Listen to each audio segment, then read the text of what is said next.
Hi, I'm Rachel, and this is Design Resilience, the corner of the internet where we talk about building daily habits and practices that give you the foundation for the resilience you need, whether life is awesome or really difficult. And I am so excited today. I have an incredible guest that I want to introduce you to. Lawrence is a youth empowerment speaker that has just reignited a fire in me. I got introduced to him. I watched him on YouTube, and I'm so honored to have him here, but I don't want to try to tell you who he is because he delivers the message so beautifully. So, Lawrence, will you tell us about yourself and your mission with youth empowerment, the work you're doing? Yes. Now, when people meet me today, they see Lawrence with his office and he's got the microphone and he's up on the stages. They see that Lawrence. But the Lawrence before that, when I was 12 years old, grew up with an abusive father, and that led me down a spiral of feeling as if nothing I ever did mattered. And it's very common that young people feel insecure or nervous or afraid of life challenges because when you're 12 years old, something as simple as going to seventh grade, that seemed like the biggest thing in the world. But my priorities at 12 was making sure my younger siblings stayed safe. And given that my mom and dad had separate houses, when this was happening at his house, I had to be the only one there who could keep them safe. But in order to do that, I also had to neglect my own feelings and my own emotions. So thankfully, though, my mom started to notice things like, oh, he's getting real quiet. And with her knowing what was going on, we wanted to get out of that situation as fast as possible, but custody laws are weirdly complex and they take forever. So she got me into therapy, and eventually my therapist, after about a month, diagnosed me with complex post-traumatic stress disorder. So the best way I can describe how it felt is everything that triggers you, like you have a memory of something. You might see a certain kind of car because you drive that car. You might see a black couch because you got punched on a black couch. Those little things create a full body, mental, spiritual, and emotional flashback that pulls you back to that moment. So through the years of therapy, had to learn how to figure out the inner workings of my own mind, self-love and resilience and all the stuff I teach people now. I learned it the hard way because I was so desperate that I just wanted to find anything that would. And through that journey, it led me to getting on YouTube and realizing, wait, I'm not the only one dealing with this. There's other people who need some inspiration or motivation. Or my first YouTube videos, the camera quality sucked and the microphone sucked. Everything was messy. But I had to go through the messy journey of my 12-year-old self to now get to the 19-year-old. It's so powerful. I, like I said, you just are hugely impactful. Your story is amazing. The resilience that you demonstrated, your mom connecting you with therapy and you being willing and open to take that journey. I mean, there's a vulnerability in that. That's amazing. Now, so everybody's just heard how strong you are personally and how committed you are to taking care of your family, but that's not all that's cool about you. You're an author. You've been speaking on stages since you were 15. Where did that come from, that fire to take the pain and the journey of understanding your own mind and put it out there for other people to see? Well, with being an author, that came out of just wanting to get my own thoughts out of my head. It was that simple. I just wanted to get all the painful stuff I was dealing with up here and get it out somehow. And by physically writing it out and getting it out of my head and turning it into like a story, I could make the character in the story have like the journey of overcoming what I'm going through, and I could kind of live vicariously through my own books. And then as I began transitioning more into, okay, here's how we can leave people with something actually truly impactful that can be actionable advice. That's when I started transitioning into self-help books. One of them is called Power to the People. If you search it up on Amazon, it's fantastic. I highly recommend everyone buy it. I'm biased, of course, but the review don't lie. Then with speaking, that came about because when I was the first time I ever spoke in a literal sense, I was 18 months. Since I was 18 months, I've been speaking full, complete sentences. My family cannot get me to shut up. But with getting on stages, that happened because I was a summer camp counselor. And naturally, they want us to inspire the kids and motivate them and things like that. So I just went in the front of the room and just started speaking to them, motivating them. There was a time we were walking through a forest, and I started speaking to them about the beauty of just being present in the moment right here. Because you see the trees and the birds and all these things that we often don't pay attention to because we're so wrapped up in our phones or wrapped up on the news or what happened or this issue or what we're going through at home. But when we just be here, it's a really beautiful moment. So that was the first time I ever spoke professionally, and I fell in love with it since. Your platform absolutely demonstrates that it's something that lights you up, because from your YouTube videos to your speaking videos, it's evident that that's where you're meant to be. And since you've been doing it since you were 18 months, like obviously you came to Earth to Yeah. do this. That's The brilliant. story on that is when I was, see how baby, they'll be like running around and then they'll hit their head on something, and you gotta take the baby to the hospital, but they separate the baby from the parents to make sure that the baby's not getting beat. So the doctor, I remember this because my mom told me about it. Obviously I don't have the memory of this moment myself. It's from her. She told me that the doctor separated us, and they asked me what happened. And I told them I was running and I bumped my head on the table. So the reason why the doctor was so shocked by that is that means I understood the concept of I'm a separate individual from my parents, so I'm self-aware. I know what running is compared to walking and crawling. I know what a table is compared to a block of wood, a chair, and a wall. I know where my head is. I know what the action of bumping your head into a wall is, and I understand your question. Right. So I understood the intricacies of language because I believe my mom would often like just leave me in the crib and leave the TV on while she did something else. Mhm. So I would be watching news programs at 18 months and started understanding it from there. That's amazing. That I think that self-awareness, while obviously inspiring, I mean, that happened so early and you had such context for your experience. That's amazing.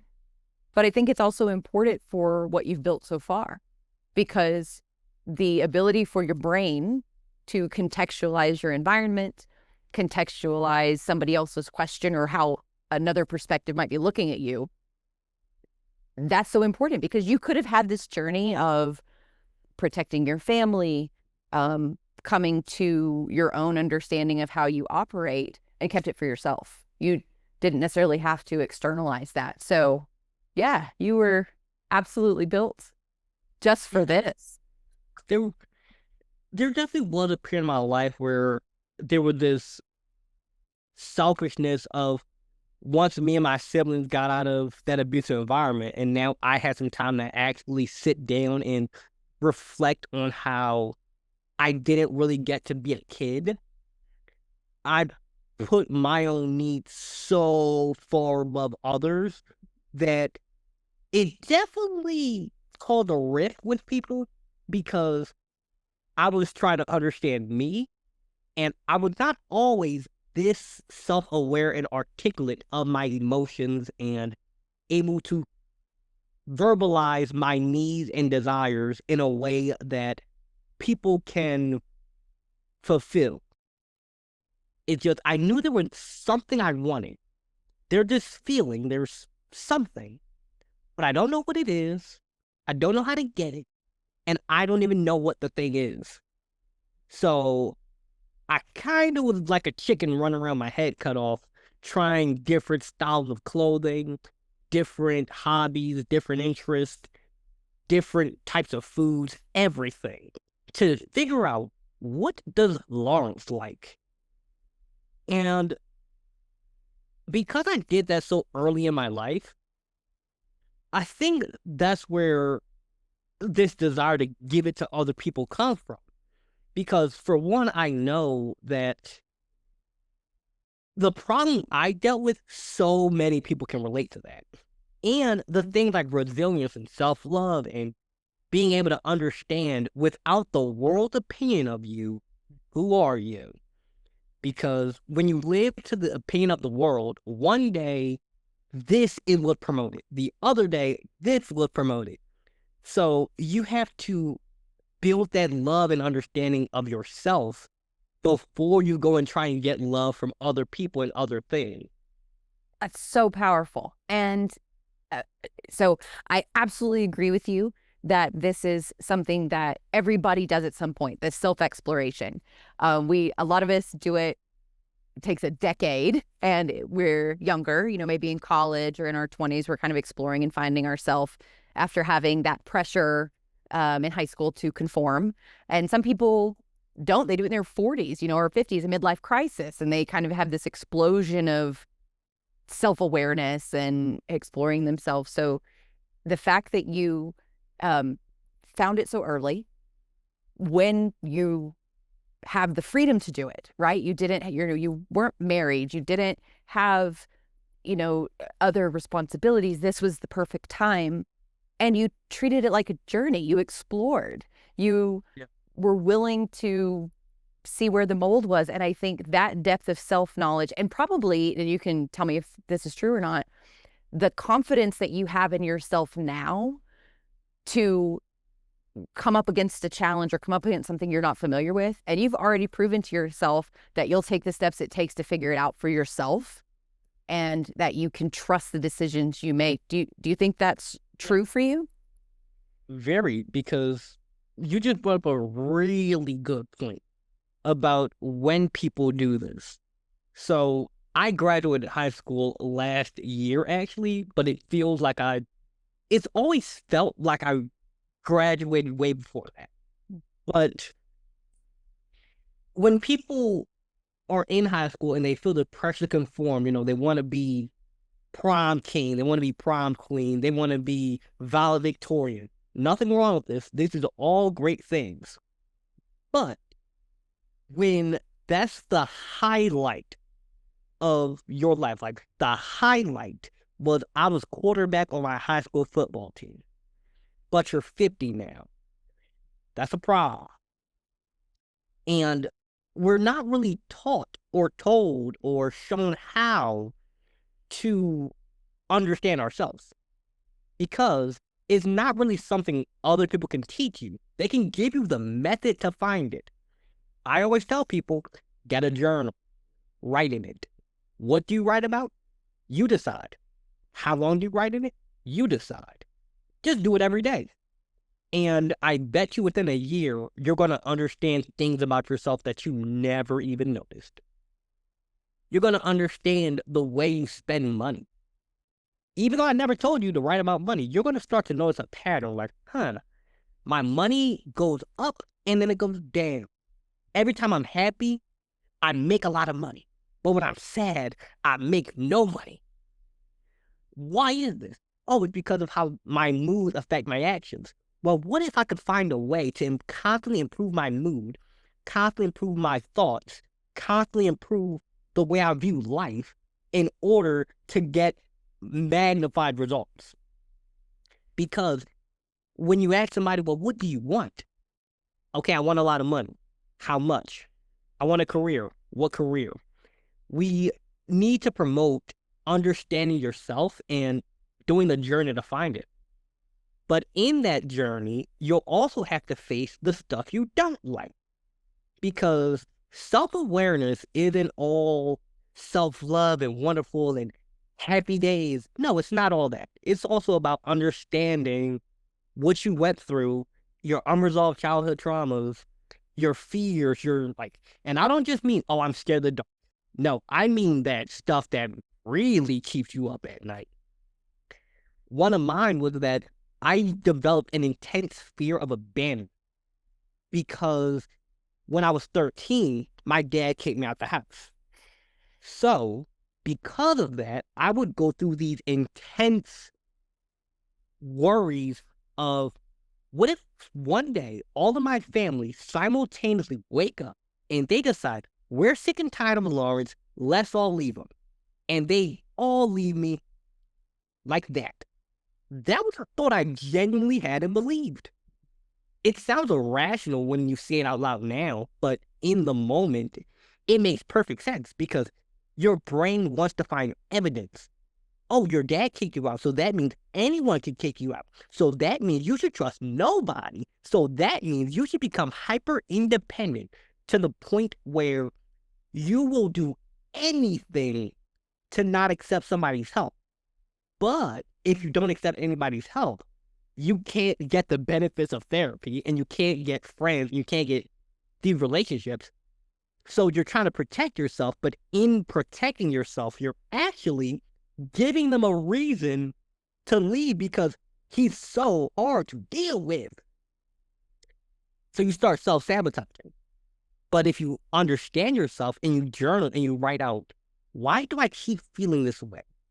You'll start to notice that, and once you notice it, you can take the actions to fix it.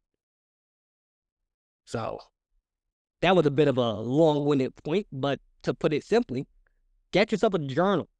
Please, it'll change your life.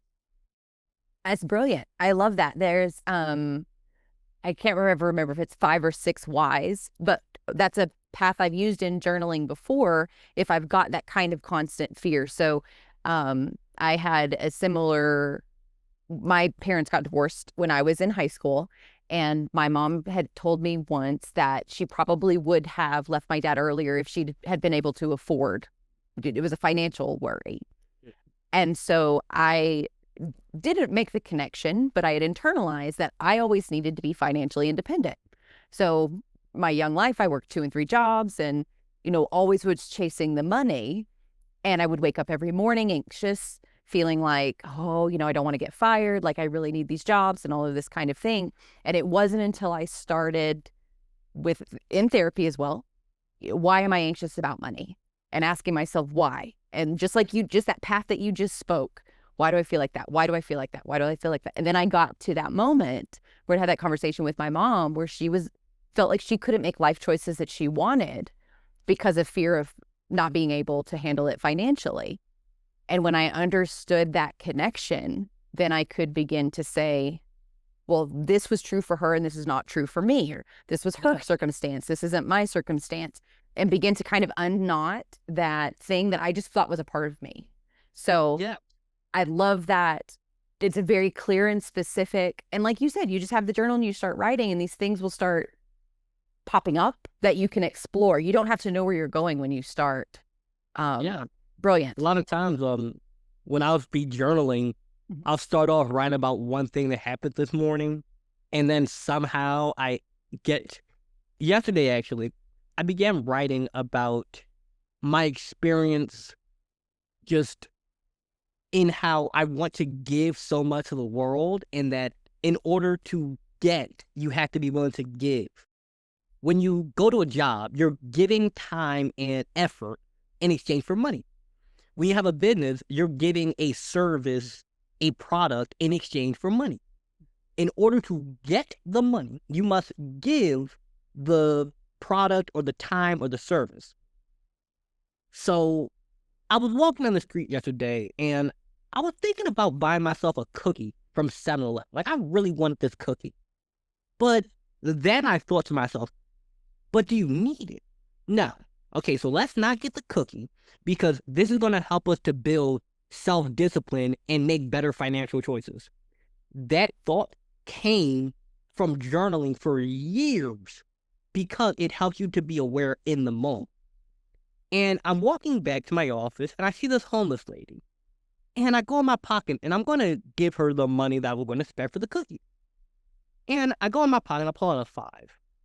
For a moment, I was thinking of only giving her the $1.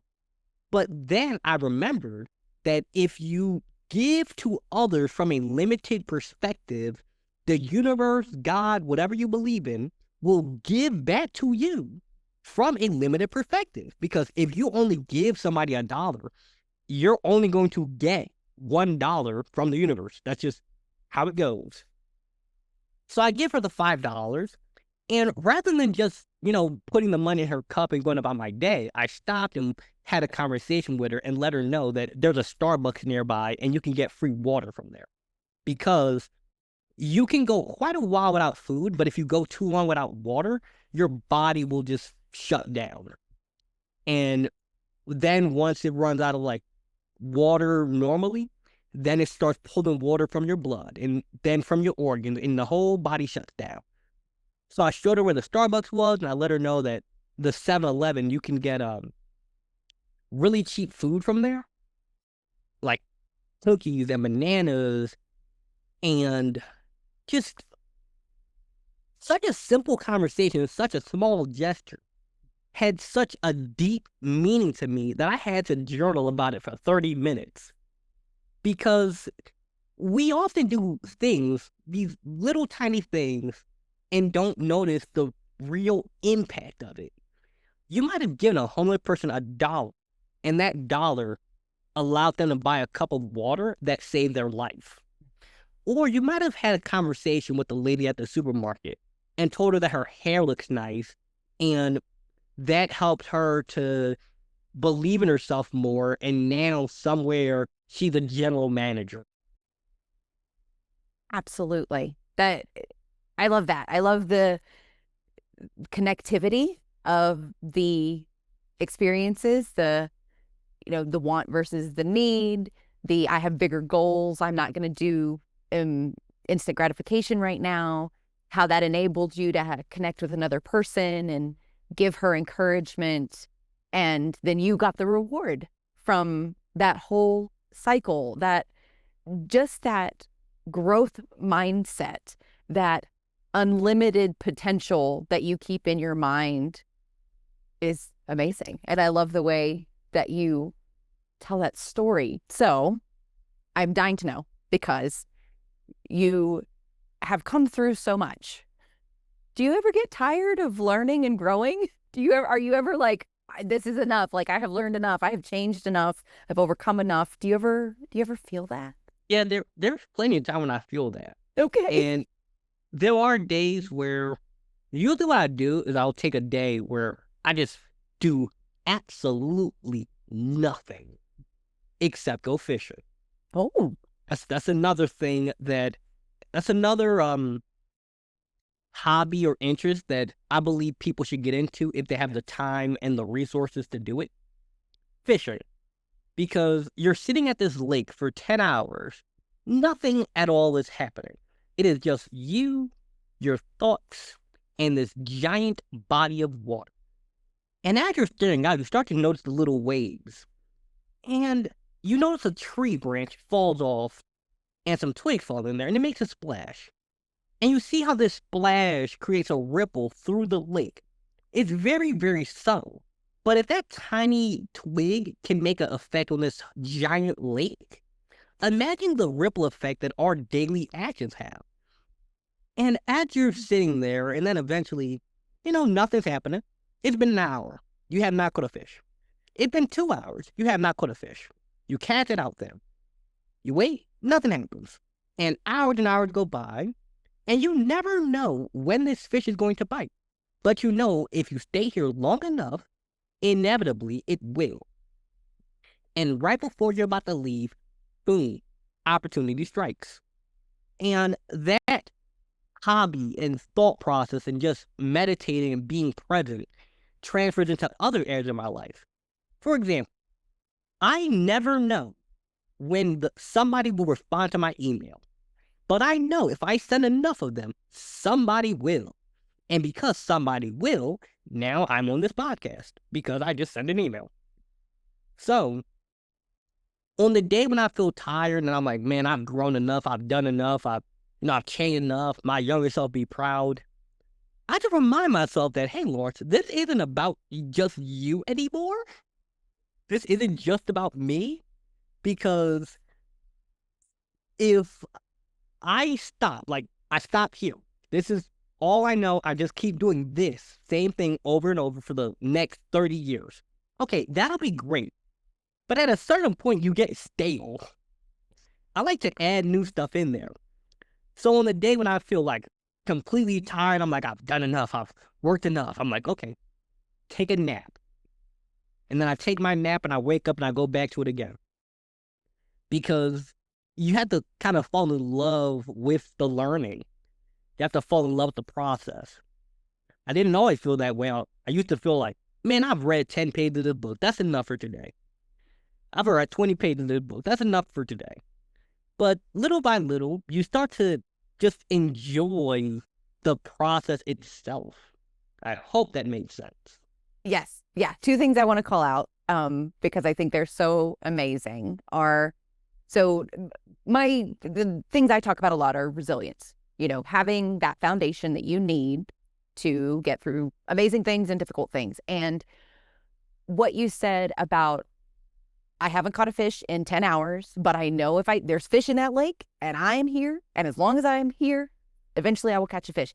I can't tell you how hard I've clung to that idea as I've gone through financial difficulties, as I've gone through job searches, especially kind of in the job environment right now. Like I've had to tell myself it is impossible if I continue to apply for jobs. I'm employed now, but that I will not ever have another job or Yeah, that I will not ever have another relationship if you just got broken up with or something, that it's yeah, as long as I keep showing up to the place where the fish are, eventually I will have a fish. And yeah. that I, is such just a rope to hang from when you are tired. The second thing that you said that I love and that I'm going to start using is the more that you add or grow or learn to yourself, the more interesting it is. And I haven't always had that's a new perspective for me because for me, self-work, I've been in therapy for a decade, I've tried all these different modalities. Like I'm constantly reading self-help and meeting people like you and constantly trying to get more out of my life experience. And sometimes I'm like, can't I just be good enough? But mm, you have helped me reframe that it's not about being good enough. It's about what new sparkle can I add to my experience? What new color or accessory or, metaphorically speaking, can I add to make my life richer? yeah. Yeah, that's awesome. The note of being good enough, because that brings up a really great point. Okay. So there are, even to this day, there are times when that thought of, man, am I good enough? I look back on a podcast episode, I'm like, I stuttered, I did this, I did that, I could have done so much better. That happens. But what I have to do is remind myself that, Lawrence, good enough is a concept based on perfection. And if something was perfect, it wouldn't be enjoyable. Think about a movie. You're watching an action movie. Imagine if the hero never had to go fight the villains and he always wins and he never gets knocked down, or a boxer who never gets punched, or a basketball player who never rolled their ankle. You don't want the bad stuff to happen, but that would add flavor. That would add fun to it. And when we're feeling like we're not good enough, we just have to remind ourselves that, hey, am I better than I was yesterday? Yes. So this is the best version of me that has existed thus far. So to say, am I good enough is it's like asking a fifth grader to do calculus. I'm not there yet. But when I am in 12th grade and you ask me to do calculus, then I can because now I know. So we have to stop measuring ourselves to these ideas of perfectionism and being the best of the best because at the end of the day, you are perfect how you are. You're just like adding accessories to it. Lawrence, that's medicine. Like, that was medicine. You healed a place in me just now. That's Thank you. brilliant. Thank you. Because I know like perfectionism is a silent killer. You know, with I'm sure that when you work in, correct me if I'm wrong, but when you're working 3 jobs at 15, I'm sure somebody was saying like how cool and how hardworking and dedicated and motivated you are. That is, see, that's a good thing, to be hardworking and dedicated and motivated. But you have to understand, are you doing this because, I just really love giving back to the world? I really love my jobs. Or are you running from, you know, I don't want to end up like my mom and feel like finances are going to keep me trapped in a relationship that I hate for the rest of my life? Yes. And a lot of times we are running from this existential fear. And when you're growing up, our brain more often than not, it starts to get conditioned for chaos. I was thinking about this earlier before I hopped on this interview, actually. So I have a lot of family members who grew up in tough situations, like really in poverty, 13 siblings in one house, stuff like that. And their parents were born in the 1940s. So the perspective of somebody in the 1940s, the perspective of somebody in the 1980s, and the perspective of me born in 2006, very different. But as a child, if you're growing up and you're seeing poverty, you're seeing danger, you're seeing lack, you're seeing addicts everywhere, it conditions your mind to say, this is reality. This is the world. And now for the rest of your life, view you view the world from the perspective of your 5-year-old self on danger and fear and crime. My uncle, a while back, me and him were talking about how he wants to move out of the city, Philadelphia, because it's so dangerous. And I asked him, yes, bad stuff happens here. Don't get me wrong. There's like 300 murders here or something like that. But there's 3 million people. So your statistical odds of randomly being a victim ridiculously low. And he said, yeah, but it still happens. Okay, have you ever been shot at? No. Have you ever been robbed? No. Have you ever had a gun pulled? No. Have you ever had a knife pulled on you? No. Have you ever had anyone break into your house? No. So, in your 21 years, it is reasonable to say that tomorrow you will not have any of that happen to you because for the last 21 years, it's never happened to you, nor have you seen it first person. He knows it happens on the news. He's never seen it first person. But even the stuff we don't see first person still has an effect on us. You know, music and social media and television and all these things, they create a picture of the world. And if you get locked into that picture, you start to view everything through that lens. You go outside and you start thinking about a red car, and there's blue cars, there's green cars, there's yellow cars everywhere. But if you think red car, you're only going to see a lot of red cars. Yeah, there's a blue car over there, but I see so many red cars. There's not a there is not a exponential amount of red cars. You're just trained to go and see what you were conditioned to go and see. Yes. Absolutely. Yes. The recognition that lenses exist, that the things that you bring with you from your childhood, from your influences, color what you see, that recognition is huge. And then the feeling that you can manage it, that you can do things to change that is personal power. I mean, that's really the most power you can exude over your, like, people will say that you know, you can create your life, you can create your experience, and I think that's how you do it, is you understand that the things you're noticing are not just because they are more prominent, it is because you have a frame that makes you see them more. um Oh, Lawrence, this has been an amazing conversation. I'm so grateful for your time. I do not want this to be the last time that our audience sees you. So, if they want to begin to follow you, maybe to engage you to speak to a youth organization at a school or church or the places you offer your services, how does the audience get a hold of you or follow you, Lawrence? Now, as far as following me, my content, so every social media platform I have, YouTube, TikTok, Instagram, Lawrence C. Empowers. Very easy to find me. My website, lawrencecharris.com. And if you want to book me for an event or a podcast, Lawrence at lawrencecharris.com. It is very easy to find me.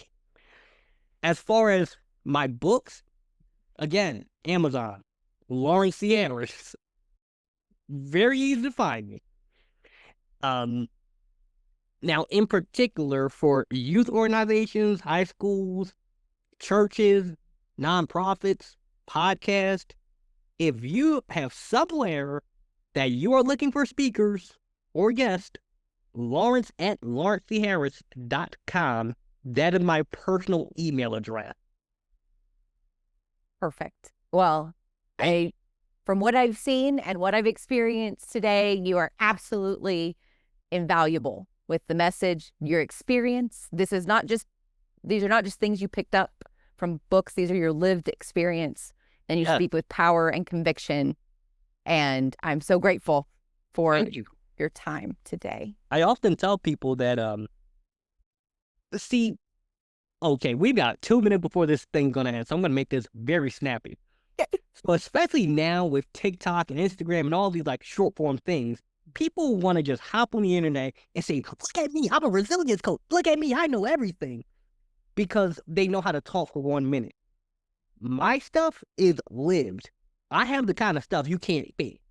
And whatever people are like, okay, well, we want to bring you in, but we just want to make sure that like you really have this experience. I'm like, okay, go to my YouTube channel and put Otis. You have a video from 2 years ago. I'm like, yeah. Go to my Instagram. Oh, you have a video of you in a park 3 years ago. I'm like, yeah. I am what I say I am. I am who I am. What you see is what you get. And what you're going to get in 5 months from now is even better than what you get now because I'm always upgrading. Yes, absolutely. Yes, you're the real deal. You're the real thing. Oh, amazing. Well, I'm so glad that you spent this time with us today. Definitely follow Lawrence. Reach out to him if you need a speaker. He is a class act and makes everything so easy on organizers putting things together. I hope you found this helpful, and we'll see you next week. Thank you.